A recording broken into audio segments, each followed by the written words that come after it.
ಸಂಬಂಧದಲ್ಲಿ ಕ್ಷಮೆಯ ಮಹತ್ವವೇನು? ನೀವು ಮನಸ್ಸಿಗೆ ಹಚ್ಚಿಕೊಂಡ ನೋವನ್ನು ಬಿಡಬಲ್ಲಿರ?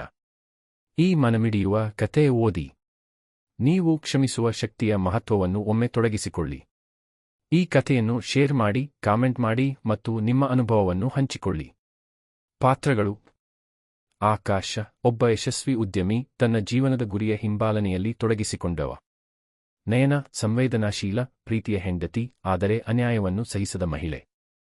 ಆಕಾಶ ಮತ್ತು ನಯನ, ಅವರ ಪ್ರೀತಿ ಚಂದ್ರನಂತೆ ಬೆಳಗುತ್ತಿದ್ದರೆಂದೇನೋ, ಆದರೆ ಜೀವನ ಒಂದು ಪರೀಕ್ಷಾ ಕ್ಷೇತ್ರ. ಒಂದು ಕ್ಷುಲ್ಲಕ ತಪ್ಪು ಅವರ ಸಂಬಂಧದ ದಿಕ್ಕು ಬದಲಿಸಿತು.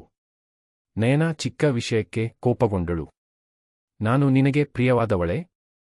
ಆಕಾಶ ಕೋಪದಿಂದ, ನೀನು ಹೆದ್ದಾರಿ ತಡೆದ ಪ್ರಶ್ನೆಗಳಿಗೆಲ್ಲ ಉತ್ತರ ಕೊಡಲಾಗುವುದಿಲ್ಲ ಎಂದು ಹೇಳಿದ. ಕೋಪ, ಅಭಿಮಾನ, ಸಂಬಂಧ ಕೊನೆಗಾಣಿಸುವ ಜ್ವರವಾಗಿ ಪರಿವರ್ತಿತವಾಯಿತು. ಆಕಾಶ ತನ್ನ ಕೆಲಸದಲ್ಲಿ ಮುಳುಗಿದ, ನಯನ ದೂರವಾಯಿತು. ಒಬ್ಬರಿಗೂ ಒಬ್ಬರ ಬದಲಿಗೆ ಮೊಬೈಲ್ ಪ್ರಿಯನಾದ. ನಾನು ಇಲ್ಲದೆ ನೀನು ಸುಖವಾಗಿರಬಹುದು ಎಂದಾದಾಗ ಆಕಾಶ ಬೆಚ್ಚಿಬಿದ್ದ. ಅವನ ಮಾತಿಲ್ಲದ ಪ್ರೀತಿಗೆ ಅವಳ ನೋವು ಆಳವಿತ್ತು. ಆಕಾಶ ಪಾರ್ಕ್ಗೆ ಹೋದಾಗ ಒಬ್ಬ ವೃದ್ಧರು ನಗುತ್ತ, ಮಗನೇ, ಕ್ಷಮೆ ಎನ್ನುವುದು ಅಶಕ್ತರ ಆಯುಧವಲ್ಲ, ಬಲಿಷ್ಠರ ಶಕ್ತಿ ಎಂದರು. ನಿಮ್ಮ ಹೆಂಡತಿ ಕಣ್ಣೀರನ್ನು ನೋಡಲು ಇಷ್ಟವೇ? ಅವರ ಮಾತು ಆಕಾಶನ ಮನಸ್ಸು ಸ್ಪರ್ಶಿಸಿತು. ಆಕಾಶ ತನ್ನ ಹೆಂಡತಿಯ ಮುಂದೆ ಬಾಗಿದ, ನಿನ್ನನ್ನು ನೋಯಿಸಿರುವೆ, ನನಗೆ ಕ್ಷಮಿಸು. ಪ್ರೀತಿಯು ಅಲ್ಲಿ ಮತ್ತೆ ಹುಟ್ಟಿ ಬಂತು. ನಯನ ತನ್ನ ಅತ್ತೆ ಮಾವರನ್ನು ನೆನೆಸಿಕೊಂಡಳು, ಅವರು ನಮ್ಮನ್ನು ಹೀಗೆ ಕ್ಷಮಿಸಿದರು. ಪ್ರತಿಯೊಬ್ಬರ ಜೀವನದಲ್ಲಿ ಆಘಾತದ ಕ್ಷಣಗಳು ಬರುತ್ತವೆ, ಆದರೆ ಕ್ಷಮೆಯ ಶಕ್ತಿ ಒಂದು ಸಂಬಂಧವನ್ನು ಪುನಃ ಜೀವಂತಗೊಳಿಸಬಹುದು. ಎರಡನೇ ಕತೆ. ಯಾರಿಂದ ಜೀವನ ಪಾಠ ಸಿಗಬಹುದು ಎಂದು ಊಹಿಸಿದ್ದೀರಾ? ಜೀವನದ ದೊಡ್ಡ ಪಾಠಗಳು ಯಾವಾಗ, ಎಲ್ಲಿ, ಯಾರಿಂದ ಸಿಗುತ್ತವೋ ನಮಗೆ ಗೊತ್ತಿಲ್ಲ.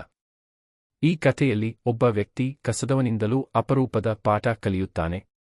ನೀವು ಕಲಿತುಕೊಂಡ ಪಾಠ ಯಾವುದು? ಕಾಮೆಂಟ್ ಮಾಡಿ, ಶೇರ್ ಮಾಡಿ. ಪಾತ್ರ: ರಮೇಶ, ರಸ್ತೆಗಡ್ಡಿಯಲ್ಲಿ ಕಸ ಸಂಗ್ರಹಿಸುವ ವ್ಯಕ್ತಿ. ಅರ್ಜುನ್, ಐಟಿಯಲ್ಲಿ ಕೆಲಸ ಮಾಡುವ ಒಬ್ಬ ಪ್ರಭಾವಿ ವ್ಯಕ್ತಿ. ಜೀವನದಲ್ಲಿ ಎಷ್ಟೇ ಯಶಸ್ವಿಯಾಗಿದ್ದರೂ ಅವನು ಸದಾ ಒತ್ತಡದಲ್ಲಿದ್ದ, ಪರ್ಫೆಕ್ಷನ್ ಬೆನ್ನಟ್ಟುವವನು. ಆದರೆ ಅವನಿಗೆ ಸಂತೋಷ ಕಾಣಿಸಲು ಆಗುತ್ತಿರಲಿಲ್ಲ.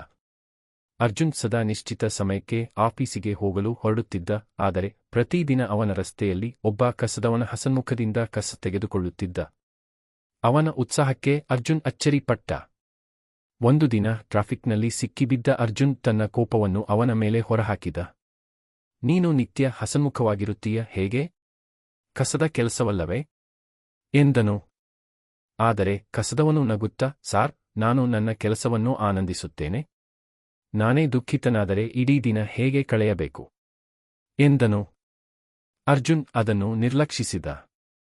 ಆದರೆ ರಾತ್ರಿ ಅವನು ಆತನ ಮಾತುಗಳ ಬಗ್ಗೆ ಚಿಂತನೆ ನಡೆಸಿದ. ಒಬ್ಬ ಕಸ ತಲುಪಿಸುವವನು ಸಂತೋಷವಾಗಿರುವಾಗ ನಾನೇಕೆ ಇಲ್ಲ? 10 ಕೋಟಿ ಸಂಪತ್ತು, ದೊಡ್ಡ ಮನೆ, ಗಾಡಿ ಎಲ್ಲವೂ ಇತ್ತು. ಆದರೆ ತೃಪ್ತಿಯಿಲ್ಲ. ಆದರೆ ಅವನಿಗೆ ಅರ್ಥವಾಯಿತು, ಸುಖವು ಹೊರಗಿನ ವಸ್ತುಗಳಲ್ಲಿ ಇಲ್ಲ, ನಮ್ಮ ಮನಸ್ಸಿನೊಳಗೆ ಇದೆ. ಮೊದಲ ಬಾರಿಗೆ ಅರ್ಜುನ್ ರಮೇಶ್ಗೆ ಹತ್ತಿರ ಹೋದ. ನಿನ್ನಿಂದ ನಾನು ಜೀವನ ಪಾಠ ಕಲಿತೆ, ಧನ್ಯವಾದಗಳು ಎಂದನು. ಕಸದವನು ಮಾತ್ರ ನಗುತ್ತಾ, ಸಾರ್, ಜೀವನ ಸರಳ. ನೀವು ಏನು ಕೊಟ್ಟೀರೋ ಅದೇ ನಿಮಗೆ ಮರಳುತ್ತದೆ. ಆ ದಿನದಿಂದ ಅರ್ಜುನ್ ಜೀವನವನ್ನು ಬದಲಾಯಿಸಿಕೊಂಡ. ಈಗ ಅವನು ಸಣ್ಣ ಸಂತೋಷಗಳನ್ನು ಮೆಚ್ಚಿಕೊಳ್ಳುತ್ತಿದ್ದ, ಕೋಪ ಕಡಿಮೆಯಾಗಿತ್ತು, ಜೀವನದ ನಿಜವಾದ ಅರ್ಥವನ್ನು ಅರಿತಿದ್ದ.